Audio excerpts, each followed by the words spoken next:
Olá pessoal, hoje nós vamos discutir um pouco sobre a classe de compostos orgânicos alcanos, que é a classe mais simples da química orgânica, ok? Então nós vamos dar uns aspectos gerais e propriedades físicas, vamos relembrar algumas regras de nomenclatura, falar sobre estrutura e isomeria conformacional e dar uma ideia sobre as reações químicas que envolvem esta classe. Então vamos lá. Constituição e fontes de obtenção. Os alcanos eles são constituídos de carbonos e hidrogênios ligados por uma ligação simples, ou seja, eu tenho ausência de insaturações aqui. Eu tenho carbonos sp3, né? Se a gente lembrar de química geral sobre a hibridização. Lembrando aqui que eu tenho geralmente 109 graus para o metano. A fórmula geral é dada por essa aqui, CnH2n mais 2. O metano é o alcano mais simples, porque o N igual a 1, vai me gerar usando essa fórmula molecular, vai me gerar este composto, que é o CH4. Né?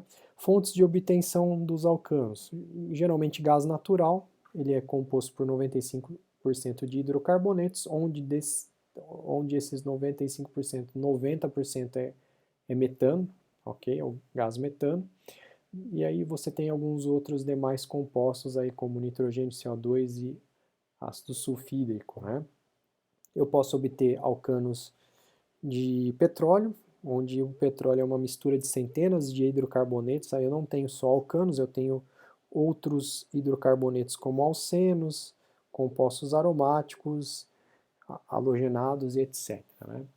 E a gente obtém isso de forma pura, os alcanos, nas refinarias de petróleo por separação, por destilação fracionada. Né? Okay? Então aqui só para a gente ter uma ideia da composição do petróleo, né? Então eu tenho gás de 1 a 4 carbonos, e aqui eu vou aumentando as temperaturas de ebulição, éter do petróleo 5 a 7, gasolina, né? Eu tenho 5 a 10 carbonos, mais alcanos cíclicos também, nessa faixa de temperatura na destilação eu obtenho isso.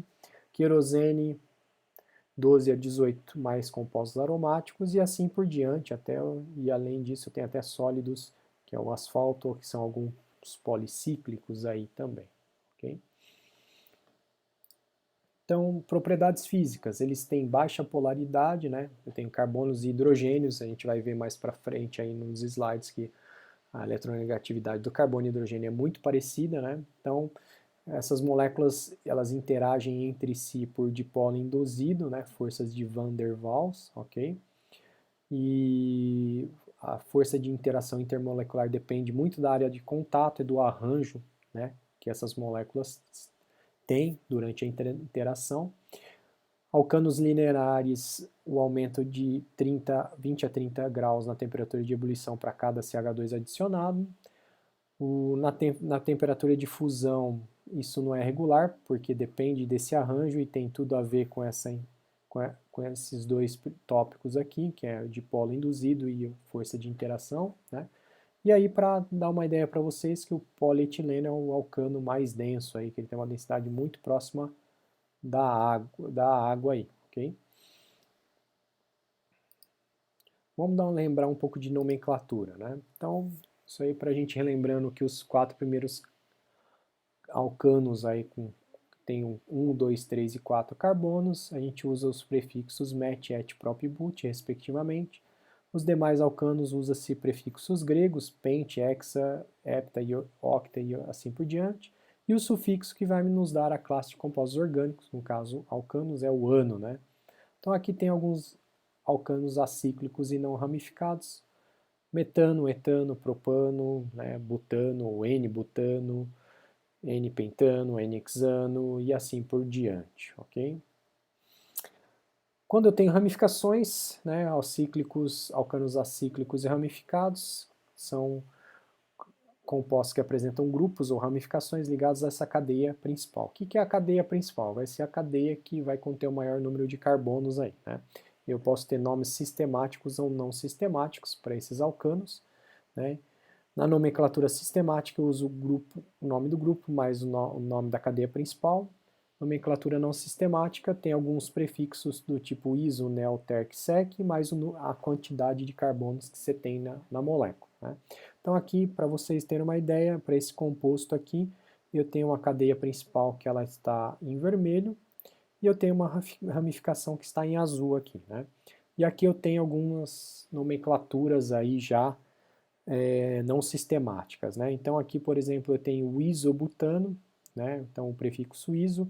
Por quê? Porque a primeira substituição de um hidrogênio por um carbono no carbono 2 dessa cadeia principal. Então aqui a cadeia principal estaria aqui, 3 carbonos, e eu tenho uma primeira substituição de um hidrogênio por um carbono, né? Então seria iso, mas eu tenho 1, 2, 3, 4, eu tenho 4 carbonos, isobutano, né?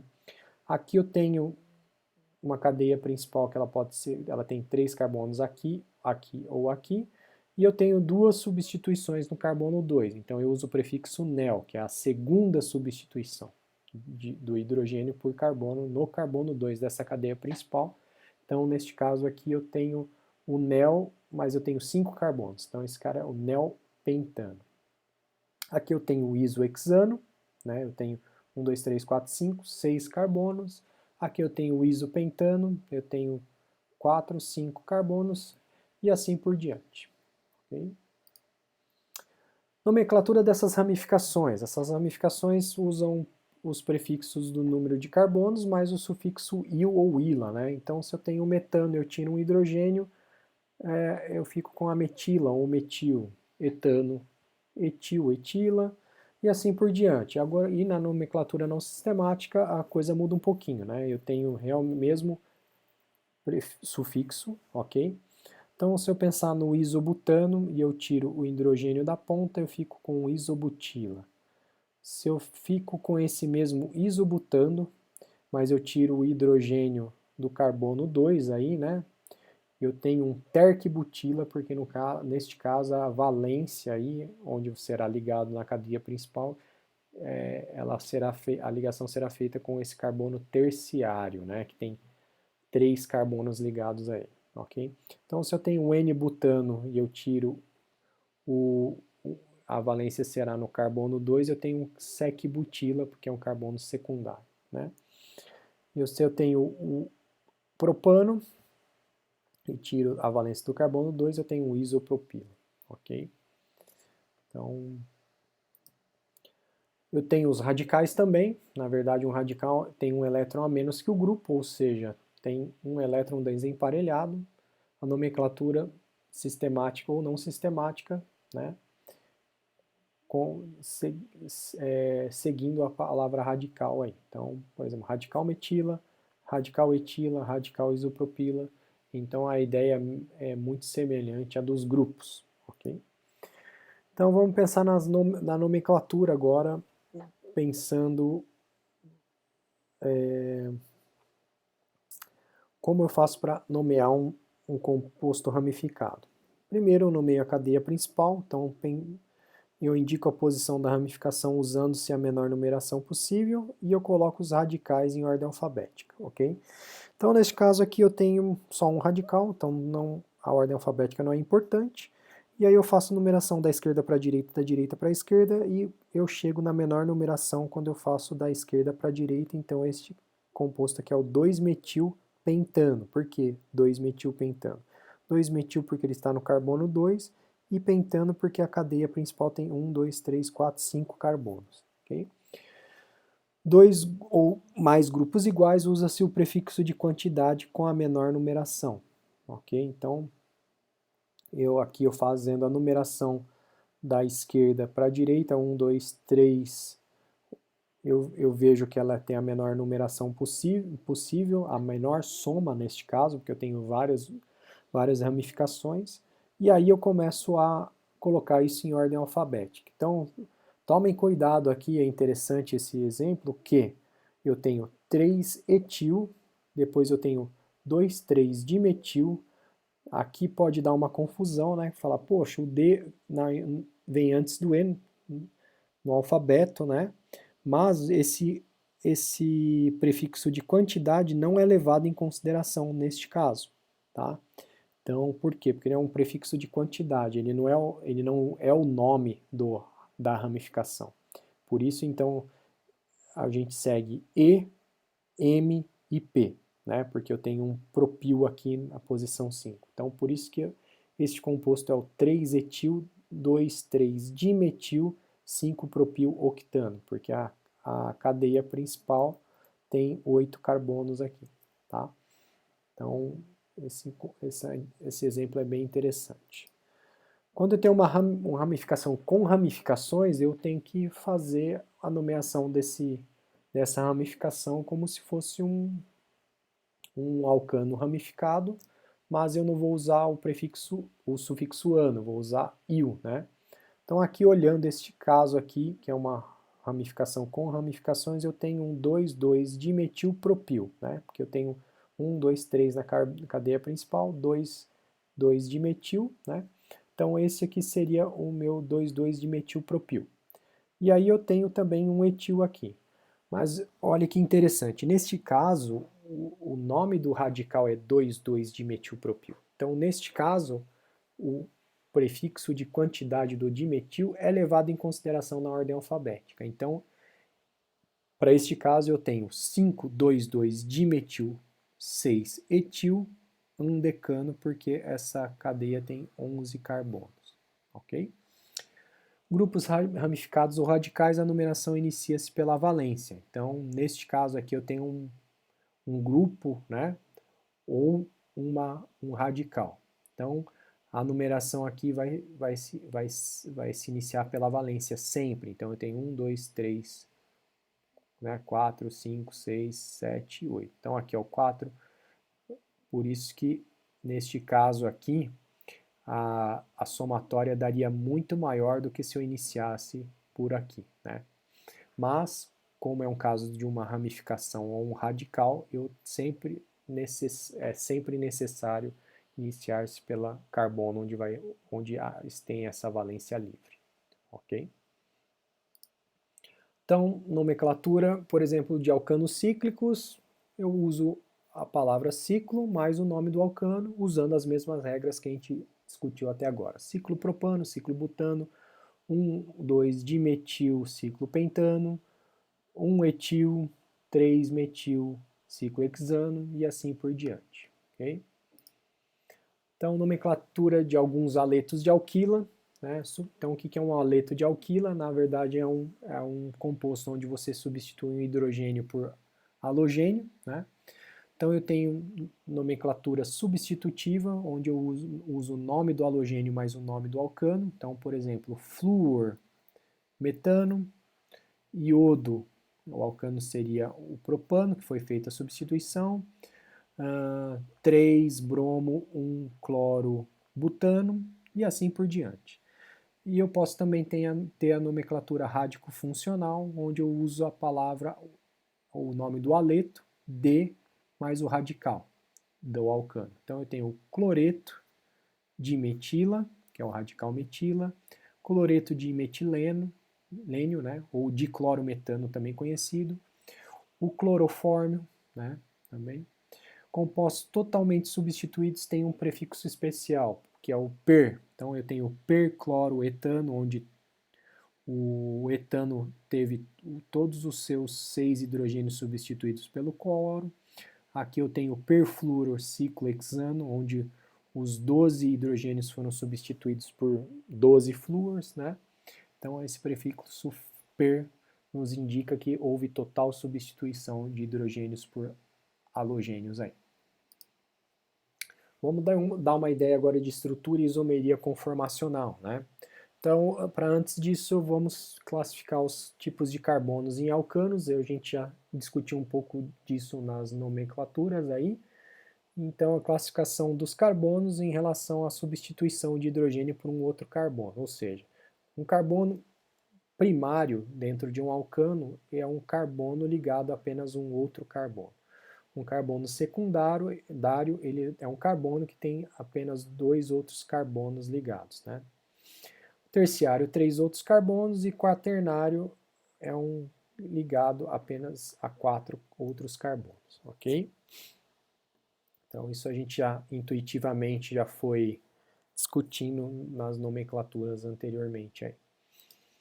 Estrutura e isomeria conformacional em alcanos. Né? Alcanos cíclicos, como o ciclo propano e o ciclo butano, são mais instáveis devido a essa tensão de anel. A gente tem que lembrar que esses ângulos nesses ciclos, eles são muito diferentes de 109, que é aquele ângulo de 109 graus existente no metano, né, em carbonos sp3, né, tetraédricos. O ciclo propano, esse ângulo é de 60 graus, né? Interessante que ele é totalmente planar, né? O ciclo butano ele é de 88 graus, ou seja, ele não é totalmente planar, justamente para tentar reduzir essa tensão do anel. Então, esses compostos eles não são tão estáveis como um alcano cíclico, como o ciclo hexano, ou um alcano acíclico, onde os ângulos são de 109 graus, né? E então essa instabilidade se deve a essa tensão de anel devido a essa grande diferença, esse desvio aí desse ângulo de 109 graus. Então, vamos falar agora também sobre isomeria conformacional. Então, nos alcanos, as ligações carbono-carbono, elas têm rotação não impedida, ou seja, elas têm uma rotação relativamente livre, né?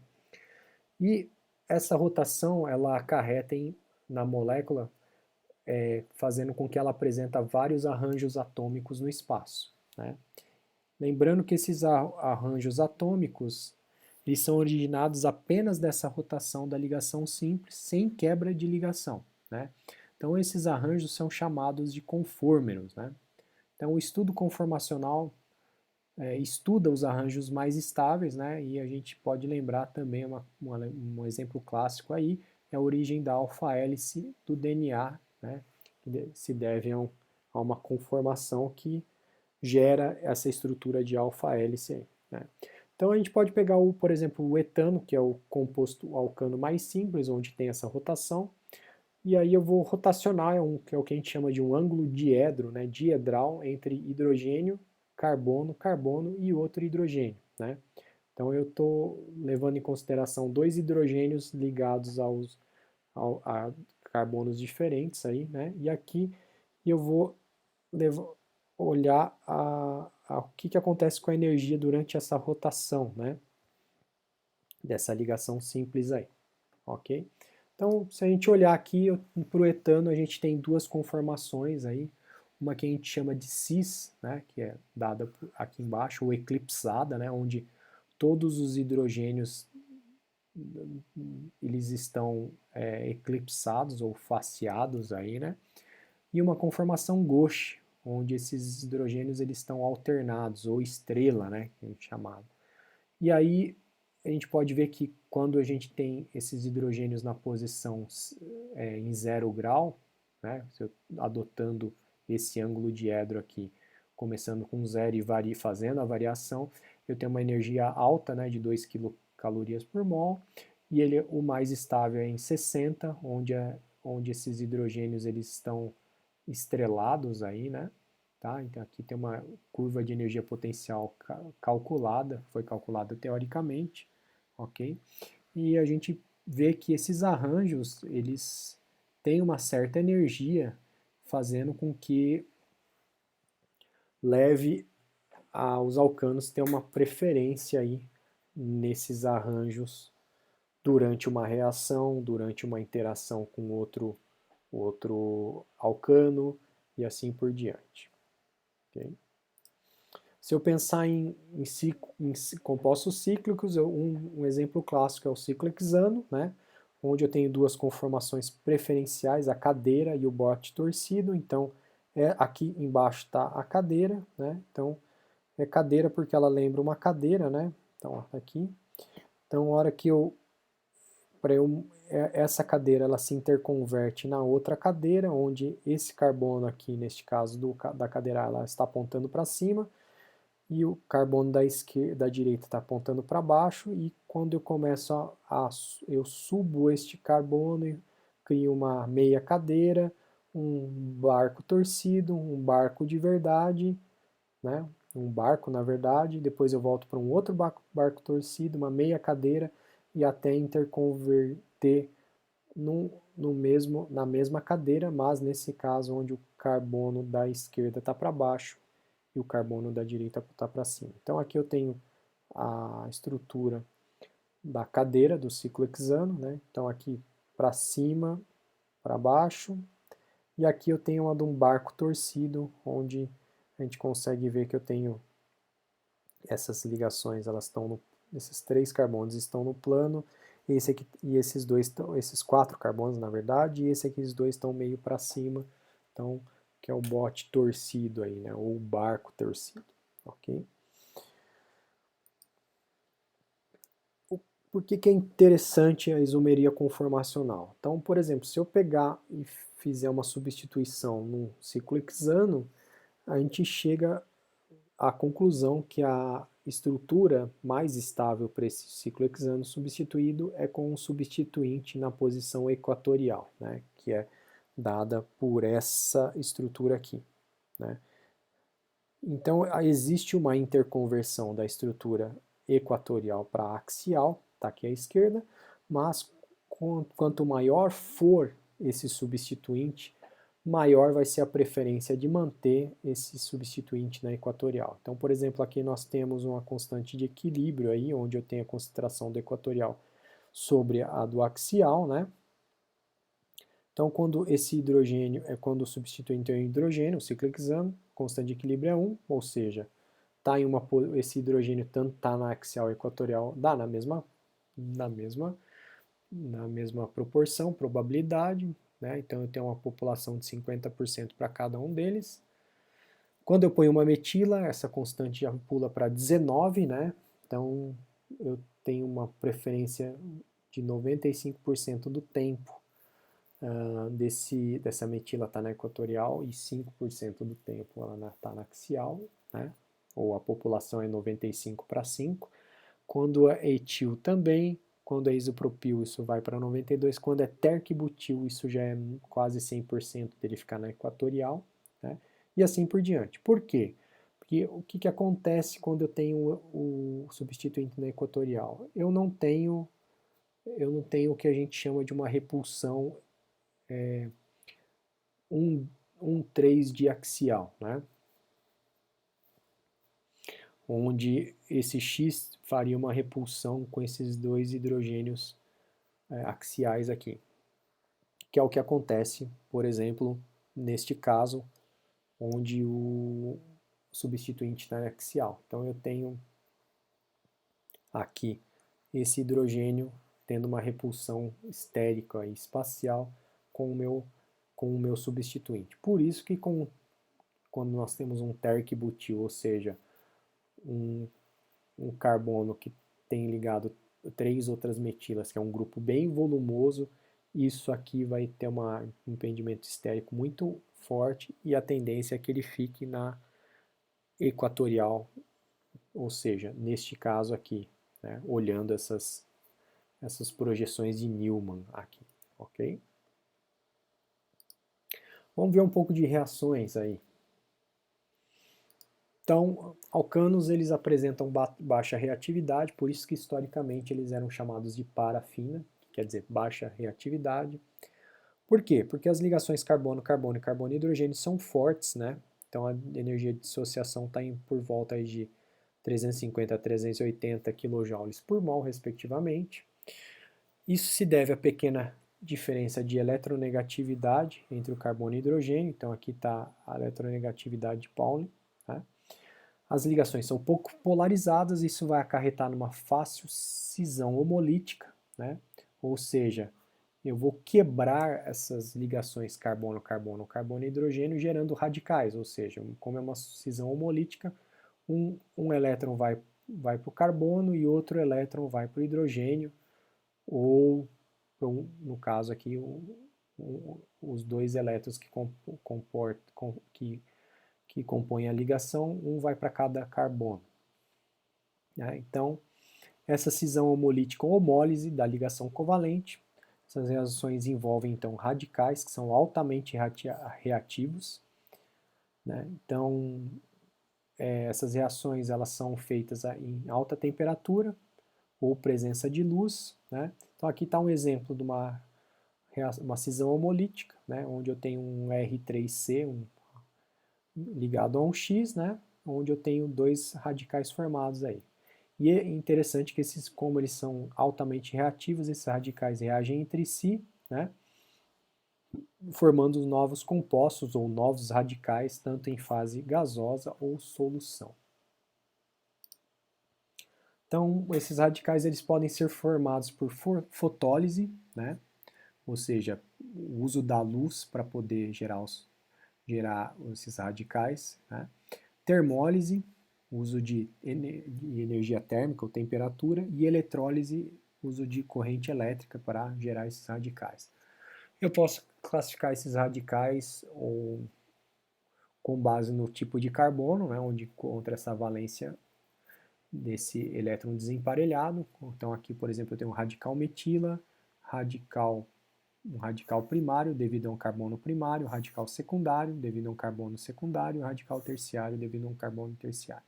E essa estabilidade desses grupos ou radicais, eles são estabilizados por efeito indutivo desses grupos que estão ligados ao carbono que contém essa valência com o elétron desemparelhado. Então, por exemplo, o mais estável aqui é um radical terciário, onde por efeito indutivo, devido a essa deficiência de elétron nesse carbono, esses grupos R doam densidade eletrônica aí, né, para esse carbono central, né?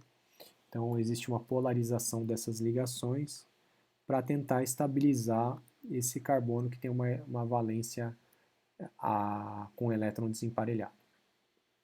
Aqui eu tenho um carbono, um radical secundário, aqui na verdade eu tenho só dois R's, que ele é mais estável que quando um R só, e que é mais estável que quando eu tenho um radical metila, onde esses hidrogênios já não ajudam tanto, né? E óbvio que devido à estabilidade, né, o mais estável tende a se formar em maior quantidade na reação. Por quê? Porque se ele é o mais estável, o tempo de vida dele é maior e a probabilidade dele achar algum outro substrato ou reagir entre si é muito maior, né?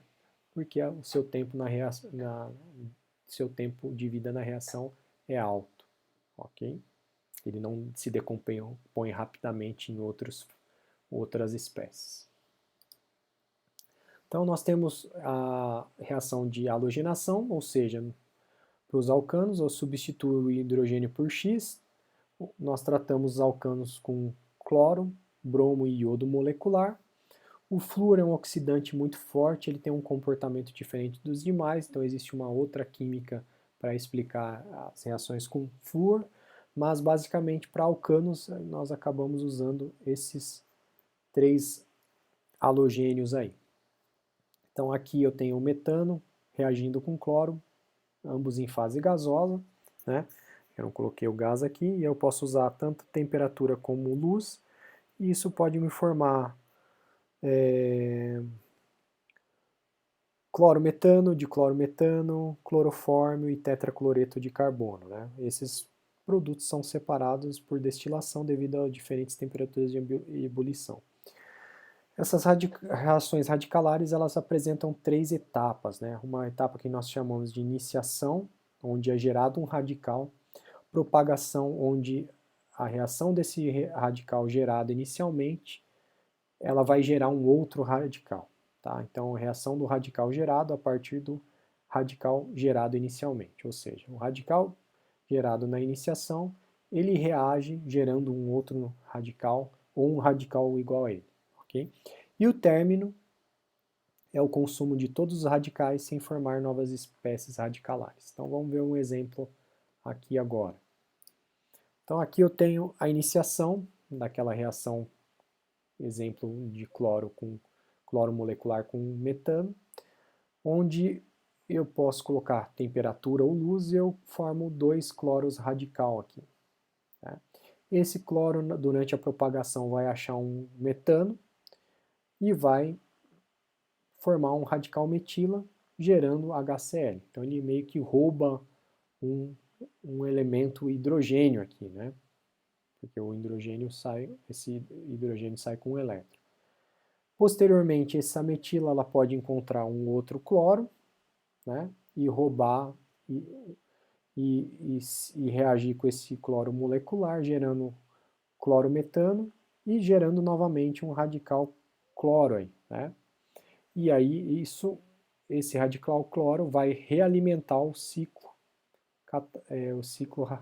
de reação aqui, né? Então voltamos novamente para a etapa inicial, onde esse radical cloro acha outra molécula de metano, formando novamente radical metila e HCl, e assim por diante. Então aqui nós temos o somatório, né, dessas duas etapas, onde eu tenho aqui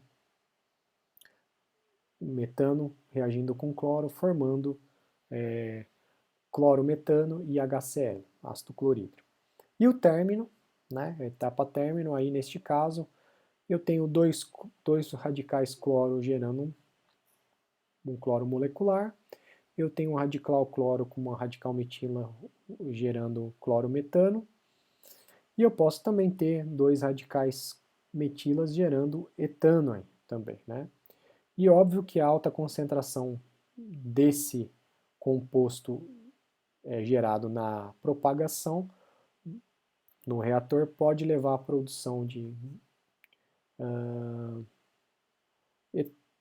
etano, né, de clorofórmio e tetracloreto de carbono aí, ok?